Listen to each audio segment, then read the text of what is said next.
জীবন লাগবে না এখন আমি ধান ফ্রেমটা ইয়ে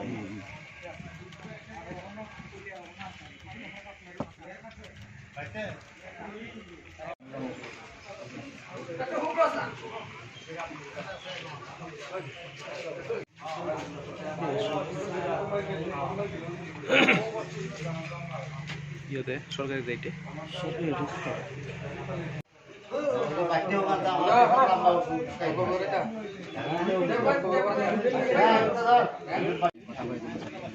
আরেকবার তো টেস্ট করবো এই ফাল্লাটা দিতে না করবো ঠিক আছে আমি কথা কই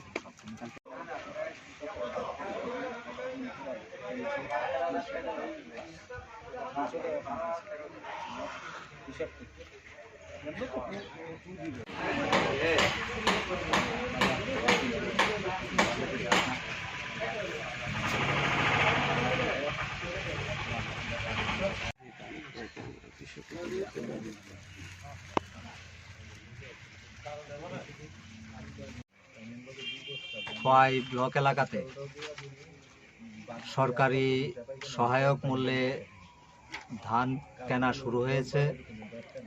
আমাদের খোয়াই ব্লকের অন্তর্গত এই অফিস টিলাস্থিত ফুড গোডাউনে 26 তারিখ অর্থাৎ আজকে থেকে 30 তারিখ পর্যন্ত ধান কেনা হবে এবং রামচন্দ্র ঘাটে 2 তারিখ থেকে 4 তারিখ পর্যন্ত 31 থেকে 2 তারিখ পর্যন্ত এখানে ধান কেনা হবে।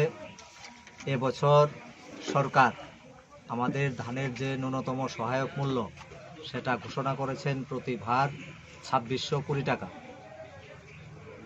এই বছরে আমাদের এই ব্লকের যে টার্গেট বা খোয়াই মহকুমার যে টার্গেট সেটা হচ্ছে 700 মেট্রিক টন। আমরা আশা করি এই লক্ষ্যমাত্রা আমরা অর্জন করতে পারব।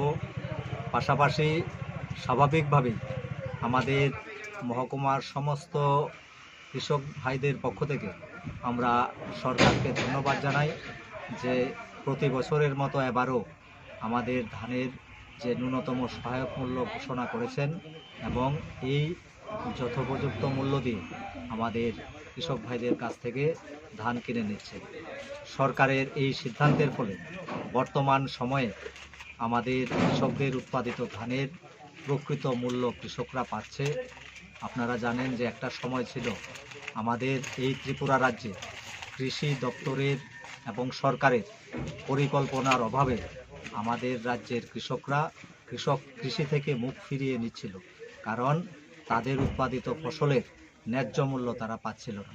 বর্তমানে মোদিজির নেতৃত্বে ভারতবর্ষের কেন্দ্রীয় সরকার এবং ডক্টর মানিক সাহার নেতৃত্বে আমাদের ত্রিপুরা রাজ্যের সরকার কৃষকদের আয়কে একটা নির্দিষ্ট সময়ের মধ্যে দ্বিগুণ করার লক্ষ্যমাত্রা নিয়ে কাজ করছেন এবং কৃষি ও কৃষক কল্যাণে বহুবিধ কর্মসূচি বাস্তবায়নের মধ্য দিয়ে আমাদের কৃষক সমাজ, যারা আমাদের সমাজের অন্নদাতা, তাদের সার্বিক মঙ্গলের স্বার্থে, অর্থনৈতিক সুবৃদ্ধির স্বার্থে এখানে কাজ করে চলেছে। আমরা আশা করি আমাদের সরকারের এই সিদ্ধান্তে কৃষকরা উপকৃত হবে এবং আমাদের রাজ্যের কৃষি আমাদের উত্তরোত্তর তার শ্রীবৃদ্ধি ঘটবে।